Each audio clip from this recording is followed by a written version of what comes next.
나는 사람에게서 영광을 취하지 아니하노라. 너희가 서로 영광을 취하고 유일하신 하나님께로부터 오는 영광은 구하지 아니하니 어찌 나를 믿을 수 있느냐. 이 말씀에서 주님이 너희들이라고 말한 이들은 당시 유대 종교 지도자들을 말합니다. 그 대표적인 인물들이 바리새인입니다. 그들은 하나님의 평가보다 사람들의 평가를 더 소중히 여겼던 자들이었습니다. 그러나 주님은 사람의 평가나 칭찬에 개의치 않으셨습니다. 오직 하나님의 평가와 칭찬만 구하셨습니다. 그런데 바리새인들은 자신들은 누구보다도 하나님의 평가를 소중히 여긴다고 생각을 했습니다. 다만 아울러 사람의 평가도 중요하게 여겼다는 것입니다. 이 말을 바꾸어 말하면 사람들에게 받아들여지는 범위 내에서만 하나님의 평가를 소중히 여겼던 것입니다. 그러나 이것은 하나님의 관점에서 본다면 오직 사람의 평가만 소중히 여긴 지극히 타락한 자세입니다. 사실 예수님께서 아버지의 목적을 위해서 사신 게 아버지 하나님께서 예수님과 함께 하신 이유입니다. 여기서 기억해야 할 것은 하나님의 목적으로 사는 것은 하나님의 자원으로 사는 것과 항상 함께 갑니다. 그래서 예수님께서도 하나님의 목적을 위해 사셨기 때문에 하나님의 자원으로 사실 수가 있었던 것입니다. 요한복음에 보면 예수님께서 아버지에게서 듣는 대로 판단하실 수 있었던 것은 아버지께서 항상 예수님 자신과 함께 하셨고 예수님도 항상 아버지를 기쁘게 해드리기를 추구하셨기 때문이었습니다. 그러나 오늘날 많은 성도가 하나님의 자원을 경험하지 못하는 주된 이유는 그들이 하나님의 목적을 위해 살지 않기 때문입니다.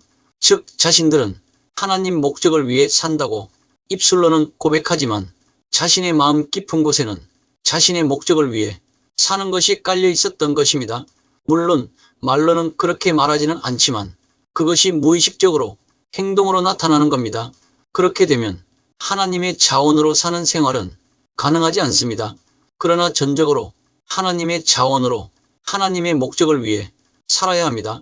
그것이 하나님께서 나를 창조하신 목적이고 그것이 바로 하나님께서 나를 구원하신 목적입니다. 만물이 그에게서 창조되되 하늘과 땅에서 보이는 것들과 보이지 않는 것들과 혹은 왕권들이나 주권들이나 통치자들이나 권세들이나 만물이 다 그로 말미암고 그를 위하여 창조되었고 값으로 산 것이 되었으니 그런즉 너희 몸으로 하나님께 영광을 돌리라. 결국 내가 하나님의 목적을 위해 살 때 하나님의 모든 생명으로 넘치게 됩니다. 그뿐만 아니라 예수님께서는 철저하게 하나님의 방법대로 사셨습니다. 사실 하나님 중심적인 생활의 한 특징이 하나님의 방법대로 사는 것인데 여기에는 다음 세 가지가 포함됩니다. 첫째, 철저하게 하나님이 다림줄에 합하게 사는 것. 둘째, 철저하게 하나님의 관점으로 사는 것. 셋째, 철저하게 성령님의 인도만을 따르는 생활 패턴. 주님은 모든 면에서 철저하게 하나님의 방법과 하나님의 길과 성령님의 인도를 따라 사셨습니다. 하나님 중심적으로 살라고 말하면 일부 성도들은 부담스러워합니다. 왜냐하면 오늘날 적지 않은 성도들이 하나님을 자신들의 생활의 목표와 목적을 위한 수단으로 전락시켜버리는 경우가 많기 때문입니다. 그러나 내 신앙이 처음부터 마지막까지는 하나님 중심적으로 살아야만 하나님의 생명이 넘치게 됩니다. 물론 하나님의 생명 중 하나는 당연히 하나님과 깊고 하나 되도록 하는 은밀하고도 친밀한 사랑의 교제입니다. 사실 하나님과 깊고 하나 되도록 하는 은밀하고도 친밀한 사랑의 교제도 하나님 중심적인 생활에서만 가능합니다. 그래서 하나님과 깊고 하나 되도록 하는 은밀하고도 친밀한 사랑의 교제와 하나님 중심적인 생활은 깊은 관계가 있습니다. 이 점은 타락하기 전에 아담과 하와의 모습에서 잘 알 수가 있습니다. 그들이 선악과를 따먹기 전, 즉 하나님의 중심적인 생활인 하나님의 주권적인 통치 아래 살 때는 하나님의 생명으로 넘쳤습니다. 하나님과 깊고 하나 되도록 하는 은밀하고도 친밀한 사랑의 교제가 거기에 있었고 하나님의 온전하신 보호하심이 거기 있었고 부부 사이의 온전한 화합도 거기에 있었습니다. 한마디로 이들 부부는 영적으로, 육적으로, 정서적으로 정말 건강했습니다. 그뿐만 아니라 자연계도 이들 부부에게 협조적이었습니다. 이것이 하나님의 모든 풍요가 아담과 하와 부부에게 충만하게 넘쳤다는 증거입니다. 구원의 근본은 하나님 중심적인 생활에 있습니다. 그러나 타락의 근본은 자기 중심적인 생활에 있습니다. 우리는 이것을 사탄의 타락과 인류의 타락에서 발견할 수가 있습니다. 너 아침의 아들 계명성이여, 어찌 그리 하늘에서 떨어졌으며 너 열국을 엎은 자여, 어찌 그리 땅에 찍혔는고. 내가 내 마음에 이르기를 내가 하늘에 올라 하나님의 뭇별 위에 내 자리를 높이리라. 내가 북극 지폐의 산 외에 앉으리라. 여기서 말하는 북극 지폐의 산은 신들이 특정한 산에 모여 지폐를 갖는다는 신화적인 관념에서 나온 산으로, 신들의 지폐의 장소로 알려진 시리아 북쪽의 자폰산 혹은 카시우스 산을 가리키는 것으로 추정됩니다. 가장 높은 구름에 올라가 지극히 높은 이와 같아지리라 하는도다. 그러나 이제 내가 스올 곧 구덩이 맨 밑에 떨어짐을 당하리로다. 말씀은 천사장 루시퍼가 타락하는 과정을 기록한 말씀입니다. 본래 루시퍼는 하나님의 가장 훌륭한 피조물 중 하나였다고 합니다.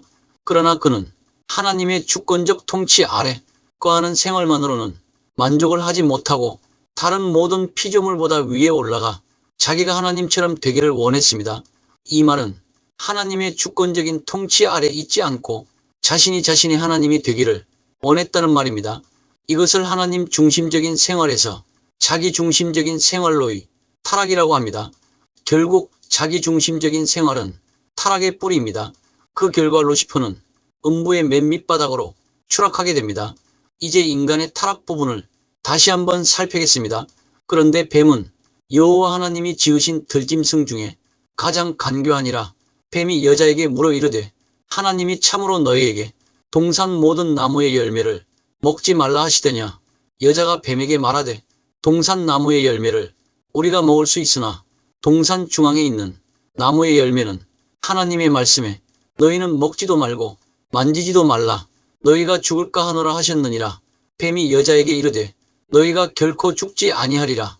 너희가 그것을 먹는 날에는 너희 눈이 밝아져 눈으로 볼 수 없는 새로운 혹은 보아서는 안 되는 것을 보게 된다는 뜻입니다. 하나님과 같이 되어 선악을 알 줄 하나님이 아심이니라. 여자가 그 나무를 본즉 먹음직도 하고 보암직도 하고 하나님처럼 지혜롭게 할 만큼 탐스럽기도 한 나무인지라. 여자가 그 열매를 따먹고 자기와 함께 있는 남편에게도 주매 그도 먹은지라. 여기서 알 것은 피조물인 사탄은 대천사장인 미가엘과 같은 급으로서 창조주 되시는 하나님을 감히 대적할 수가 없습니다. 그러다 보니까 만만한 게 뭐라고? 그렇습니다. 하나님이 가족으로 창조하셨고 그냥 두고 보기에도 아깝고 사랑스럽고 애지중지하시는 하나님의 사랑의 상대인 인간을 유혹한 것입니다. 이 말씀에서 선과 악의 지식의 나무를 따먹었다는 말은 하나님 중심적인 생활을 버렸다는 의미입니다. 왜냐하면 앞에서 살펴보았지만 선과 악의 지식의 나무는 하나님의 주권적인 통치를 의미하기 때문입니다. 결국 인간은 사탄처럼 자기가 하나님 되기를 선택하는 자기 중심적인 생활을 택했던 것입니다. 이것만 보아도 자기 중심적으로 사는 것은 타락의 뿌리가 분명합니다. 우리는 다 양 같아서 그릇 행하여 각기 제 길로 즉 타락한 자기 중심적인 생활로 갔거늘 여호와께서는 우리 모두의 죄악을 그에게 담당시키셨도다. 이 말씀은 이렇게 자기 중심적으로 사는 패턴으로 타락해버린 인류를 구원하시기 위해서 오실 고난의 종 예수 그리스도의 십자가와 부활에 대해서 예언하고 있는 내용입니다. 그중 6절은 인간 타락을 그릇 행하여 각기 제 길로 갔다.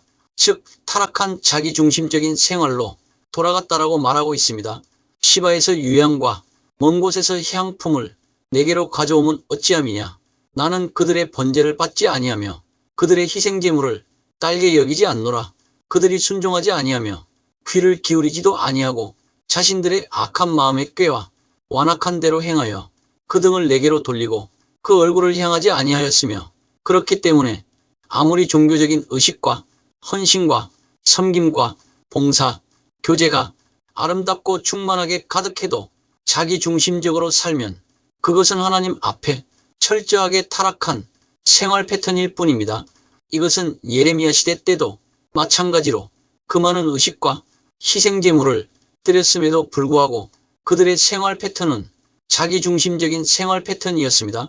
그 결과 하나님께서는 그들에게 두 가지 악을 행하였다고 말씀하셨습니다.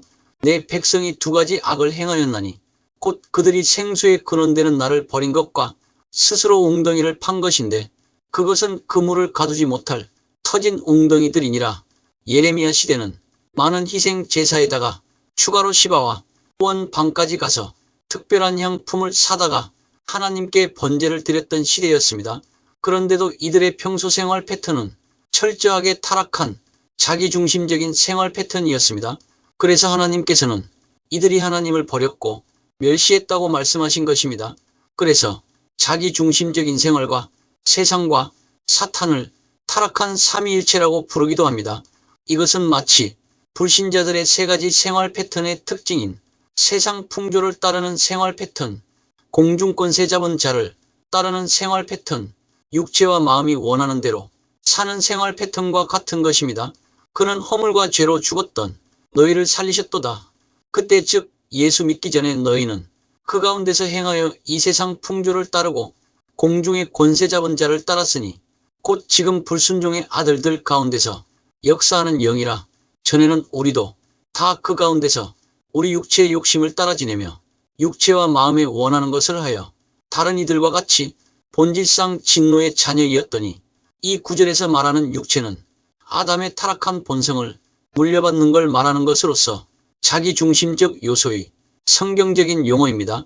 그런데 이렇게 불신자 시절 때 가지고 있던 이러한 타락한 삼위일체적 요소, 즉 자기중심적으로 사는 생활 패턴, 세상, 사탄을 예수 믿고 난 후 성도들의 모임인 교회 신앙 공동체 안에 들어와서도 여전히 버리지 못하고 살아가는 것이 문제입니다.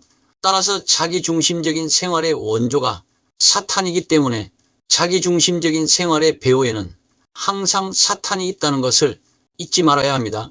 이것은 다윗과 베드로의 경우에 예에서도 잘 볼 수가 있습니다. 역대상 21장을 보면 다윗의 인구조사 때문에 하나님의 심판이 임한 것을 기록하고 있습니다. 사탄이 일어나 이스라엘을 대적하고 다윗을 충동하여 이스라엘을 계수하게 하니라.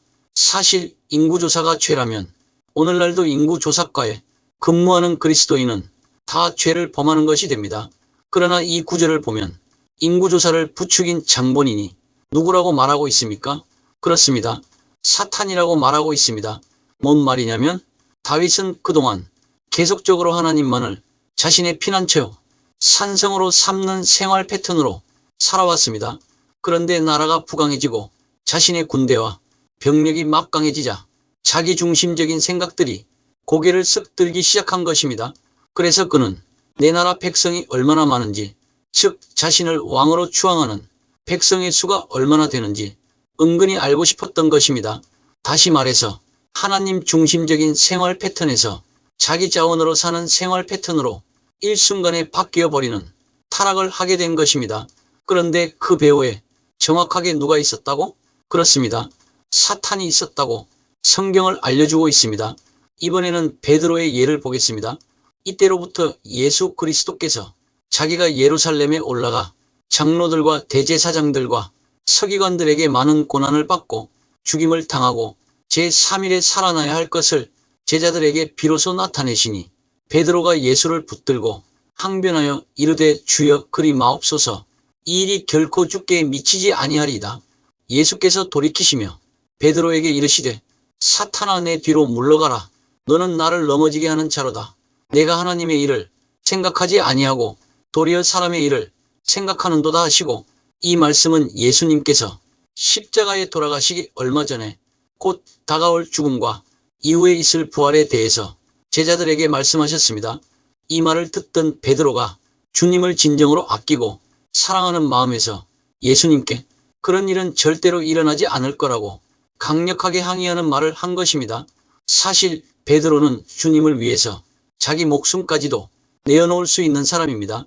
그런데 그러한 베드로에게 예수님께서 똑바로 쳐다보시면서 오할 사탄아 내 뒤로 물러가라라고 말합니다. 만약 내가 주님으로부터 이런 말을 들었다면 엄청나게 상처를 받았을 것이 분명합니다. 여기서 알아야 하는 것은 아무리 좋은 의도의 행동이라고 하더라도 그것이 자기중심적인 행동에서 나온 것이라면 그 배후에는 하나님의 계획을 대적하려는 사탄이 있다는 것을 말해줍니다. 즉 그것은 자기도 모르는 사이에 다윗과 베드로처럼 사탄에게 이용당하고 있었다는 것입니다. 다윗이 어떤 인물입니까? 하나님의 마음에 합한 자가 아니었습니까? 베드로가 누굽니까? 주님의 수제자가 아닙니까? 한마디로 자기중심적으로 사는 것은 타락한 생활이기 때문에 거기에는 어떠한 하나님의 생명도 없습니다. 그 예로 아담과 하와가 자기중심적인 생활 패턴으로 선과 악의 지식의 나무를 따먹고 타락한 후에 그 결과가 다음 구절에 잘 기록되어 있습니다. 이에 그들의 눈이 밝아져 자기들이 벗은 줄을 알고 무화과나무 잎을 엮어 치마로 삼았더라. 그들이 그날 바람이 불 때 동산에 거니시는 여호와 하나님의 소리를 듣고 아담과 그의 아내가 여호와 하나님의 낯을 피하여 동산 나무 사이에 숨은지라. 여호와 하나님이 아담을 부르시며 그에게 이르시되 내가 어디 있느냐. 이르되 내가 동산에서 하나님의 소리를 듣고 내가 벗었으므로 두려워하여 숨었나이다. 이르시되 누가 너의 벗었음을 내게 알렸느냐. 내가 내게 먹지 말라 명한 그 나무 열매를 내가 먹었느냐. 아담이 이르되 하나님이 주셔서 나와 함께 있게 하신 여자 그가 그 나무 열매를 내게 주므로 내가 먹었나이다. 여호와 하나님이 여자에게 이르시되 내가 어찌하여 이렇게 하였느냐. 여자가 이르되 뱀이 나를 꿰므로 내가 먹었나이다. 여호와 하나님이 뱀에게 이르시되 내가 이렇게 하였으니 내가 모든 가축과 들의 모든 짐승보다 더욱 저주를 받아 빼러 다니고 살아있는 동안 흙을 먹을지니라.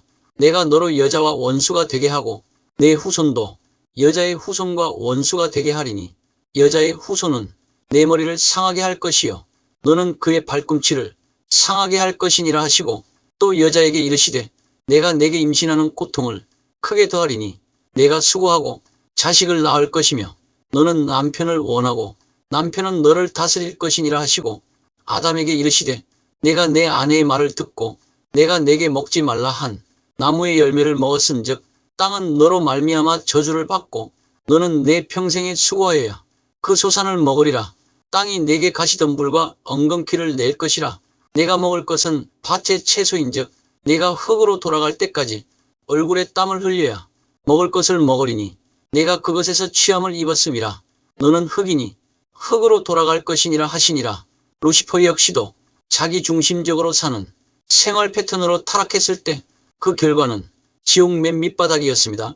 그뿐만 아니라 이사야 시대 때에도 자기중심적인 생활 패턴으로 타락한 성도들을 두고 하나님께서 성한 곳이 없을 정도로 하나님의 생명이 고갈되었다고 말씀하셨습니다. 발바닥에서 머리까지 성한 곳이 없이 상한 것과 터진 것과 새로 맞은 흔적뿐이거늘 그것을 짜며 싸매며 기름으로 부드럽게 함을 받지 못하였도다. 많은 관심과 구독과 좋아요, 알림 설정은 영상 제작에 큰 힘이 됩니다. 감사합니다.